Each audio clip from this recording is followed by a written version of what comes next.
In 1537, Tom Canty was born in London, England, to a very poor family. On the same day, another child was born to a very rich family. The boy was Prince Edward. For 12 years, the boys lived their separate lives. Prince Edward lived in a royal palace surrounded by silk, sapphires, and servants. Tom lived in a filthy room on a foul street. Tom presses his grinning face against the gilded gates of the palace, ogling the prince in his fancy clothes. Get back, you beggar! How dare you? Let that poor boy in. At once, your highness. You look hungry. Come with me. The prince leads Tom inside. What's your name? Tom Canty, your royal highness. And where do you live? In Awful Court near Pudding Lane. Do you enjoy it there? Yes, sire. The other boys and I swim in the river and play in the mud. I would give up my kingdom if only I could wear clothes like yours and play in the mud just once. I have longed to dress in fine clothes like yours. Then let us trade. Really? Yes, just for a moment. The boys switched clothes. They regarded themselves in the mirror. Uncanny. We have the same hair, same eyes, Same face? same voice. We could be twins. Did the guard bruise your hand? Oh, it's nothing. I shall punish him for hurting you. Wait here. On his way out, the prince sees an object on the table. Father would be furious if I let this royal seal lying about. Edward hides in the seal inside a vase. Still wearing Tom's rags, the prince storms out. Listen here, you brute. Be gone, tramp! The guard shoves Edward out of the gate. Let me in, you dimwit. Off with you! A crowd has gathered. It's me, Prince Edward. He thinks he's the prince. Someone pushes Edward into a puddle. Ha ha ha. I must find Awful Court. The boy's family, I can prove who I am. The boy's family can prove who I am. The prince wanders through the miserable alleys. Suddenly, a rough hand grabs him by the shoulder. Out this late, Tom? Are you his father? Excellent. My good man, take me to the palace and tell them I am not your son. My father, the king, will reward you well. You are stark, raving mad. I am Prince Edward. Tom's mother rushes over. Hush, he could be killed for saying that. You must believe me. Tom, am I not your mother? I've never seen you before. Miss Kathy begins to sob.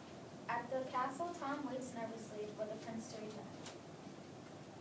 I will be hanged if I am caught wearing the prince's clothes. He opens the door and speaks out. Your Highness. I am no prince. He slams the door. What's wrong with him? He said he's not the prince. Word spreads that the prince has lost his mind.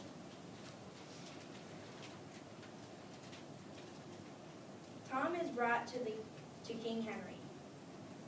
The king, his face gray, he lies weakly in bed. His advisor, Henry Ford, stands behind him. Child, do you recognize me? Your Majesty, I am a helpless pauper. Hertford, my son is mad. You must help him. As you wish, sire.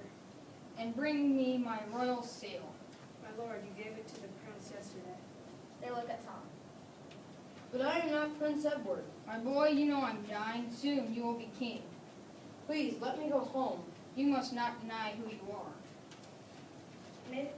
Miss Canty drags Edward through the streets. You unmanly cur. I am the prince. Yeah, and I'm a royal deuce. You shall hang for this. There's something strange about this boy. What if he isn't Tom? Oh, don't be absurd. Suddenly the trump blazes. Royal horsemen come charging down the street. King Henry is dead. King Henry is dead. Oh, father. In the commotion, Edward breaks free and disappears into the crowd. At the palace, nobles gather. Edward can't remember anyone's name. He's always hiding food in his pocket. Shh, here comes. Your Majesty. Be seated, everyone. My lord, no one may sit in your prisons. Oh. Tom starts to eat his meal, not with a fork and knife, but with his fingers. A servant pulls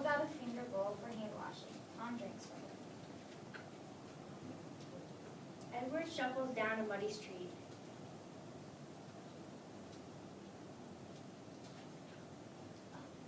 The cold, dizzy sucks. The cold, drizzling shocks him, and his royal belly rumbles. He gazes longingly at the poor pie in the shop window. He does not see the burly man storming toward him. Here's the little thief. Unhand me. It was you who stole my bread. What proof have you? What proof do I need? Just look at you. Come, the judge will decide your fate. Tom sits on the throne. Day after day, I sit here surrounded by servants. They bathe me, dress me, lift my glass for me, taste my food. It's a wonder they don't breathe for me. Tom admires the diamond clasp on his stained coat. I am a captive in a gilded cage. How I miss the fresh air and sunshine. Tom hears shouting coming from outside. What is happening up there? It's a crowd come to see an execution. What is the crime? A man poisoned another man. Are there witnesses? Not exactly. And the punishment? The law decrees he will be boiled alive. Tom nearly falls out of his chair. Boiled alive? Change that law. Yes, Your Grace. In fact, from now on, if evidence against someone is weak, his life shall be spared. To himself. The boy gives. But no.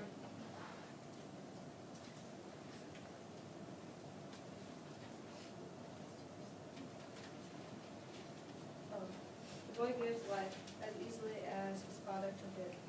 If you remember where you put the royal seal, I will make you new discrees official. A royal what? Edward sits in the Butchery jail cell. He has been there for some time, and his hair and clothes are dirtier than ever. He watches a boy cry in the corner. What saddens you? I found a hawk in the woods and took him home. The owner said I stole it. Now the court has sentenced me to death. To death?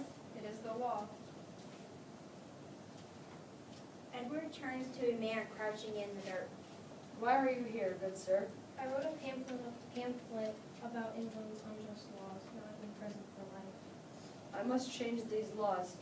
Jailer, it is imperative that you send a message to Lord Hertford, tell him the king is here. The new king will be crowned tomorrow, you loon. What king? King Edward VI. The beggar boy? He, Can it be? he has already repealed his father's cruelest punishments. That night, Edward managed to steal the key from the snoring jailer and escape. The following morning, a royal procession makes its way through the crowded streets. Hooray! Hooray! Tom smiles and waves. His cheeks are flushed with excitement as he takes in his adoring public. My lord, I'm happy to see you're back to your old self. Thank you, Hertford. The people, it seems, are happy to see their new king as well. Suddenly, a ragged woman runs up. Tom, my child, Tom. Do you know this woman, sire? No, I do not know you, woman. An officer pushes Mrs. Canny away, and she is swallowed by the crowd. My lord, you look pale. At the coronation, Tom trembles. The crown is raised above his head. I now crown you king. Stop! Guards lead forward and grab him. Let him go. That boy is the true king. Tom bows to Edward. This vagabond can't possibly be His Majesty. The resemblance is striking. So which he is the real king? Oh, there is a question. Only the true king can answer. Where is the royal seal? In a vase in my room. Lord John leaves, comes back holding royal seal. Seize this impostor. He shall be put to death for impersonating the king. This boy ruled with gentleness and mercy. He and his kin shall live under my protection. Edward turns to face the crowd. These past weeks, I have seen poverty and oppression, inhumanity and intolerance. I do not envy my people the lives they live. Your Majesty, I do not envy you the life you lead. Tom removes his shimmering gold robe and wraps it around Edward's shoulders. From this day forward, I will strive above all to improve the lives of my people. Long live the king! Long live the king!